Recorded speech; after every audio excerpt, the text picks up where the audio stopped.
السلام عليكم. درسنا اليوم هو قصة حزينة جداً لزوج يكتشف أنه ليس الاب الحقيقي للطفل بعد 6 سنوات من زواجه. عنوان القصة The Secret Letter.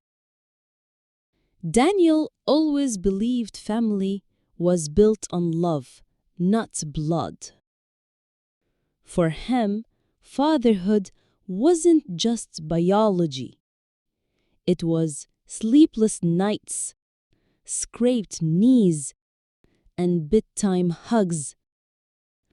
He was 35, quiet and gentle, and worked as a graphic designer. His life wasn't perfect, but he considered himself lucky. He had a loving wife, Emily, and a little boy, Oliver, who meant everything to him. Oliver, 6 years old, was full of energy and wonder.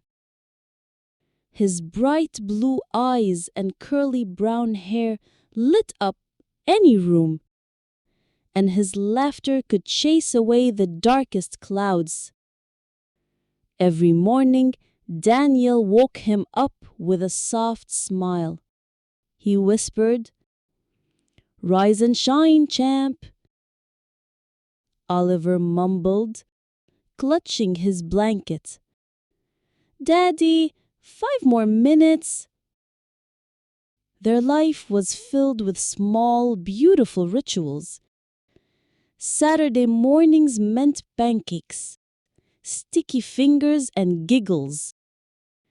Sundays were for soccer in the park, with Oliver running freely and laughing. At night, bedtime stories became sacred. Daniel always read one, and Oliver always begged for another. For Daniel, being a father wasn't just part of his life. It was his life. He built his days around Oliver's laughter, questions, and dreams. Nothing could shake that bond. One rainy evening, Daniel came home early. The house was quiet. Emily wasn't there.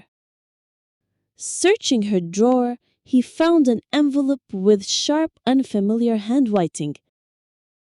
Trembling, he opened it. "I regret not being in Oliver's life. My son deserves to know the truth." Daniel froze. My son, the truth. Who was Michael? Was Oliver truly his child? That night, Daniel sat at the kitchen table, the letter in his trembling hands. Hours later, Emily returned, drenched from the rain. She froze when she saw him. Daniel asked, "Who is Michael?" Emily's face paled. "Daniel, I was young, confused. Michael was from my past, but he left us. You stayed." Daniel whispered, "Are you telling me Oliver isn't mine?" Emily sobbed. "He is yours. Maybe not by blood, but in every way that matters. You are the only father he has ever known." Her words should have comforted him, but they cut deeper than the truth.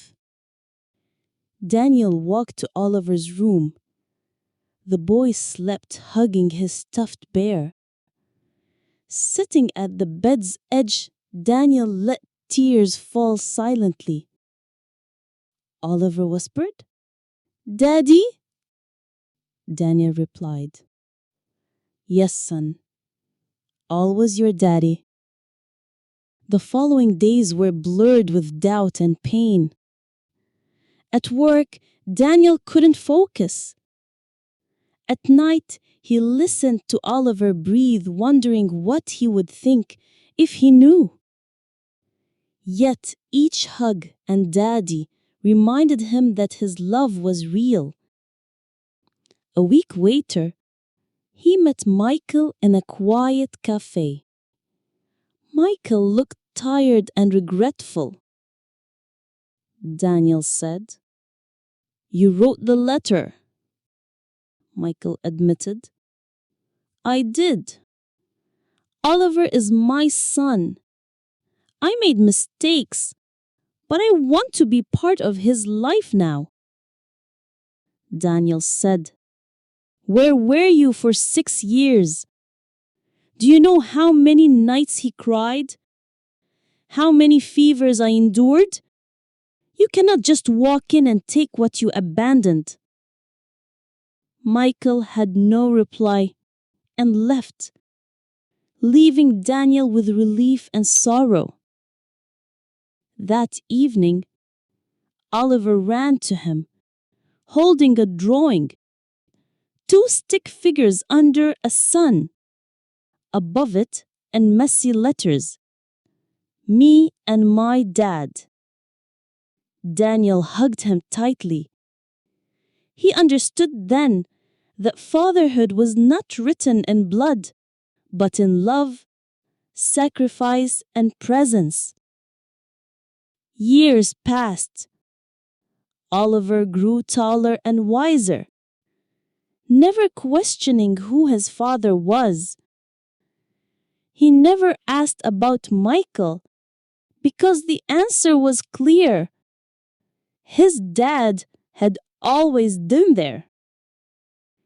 Daniel, though scarred by the secret, carried the truth like a shield. In the end, love, not blood, had written the story of their family. إذا أعجبك الفيديو، لا تنسى دعمنا باللايك والاشتراك بالقناة للمزيد من الفيديوهات الخاصة بتعلم اللغة الإنجليزية.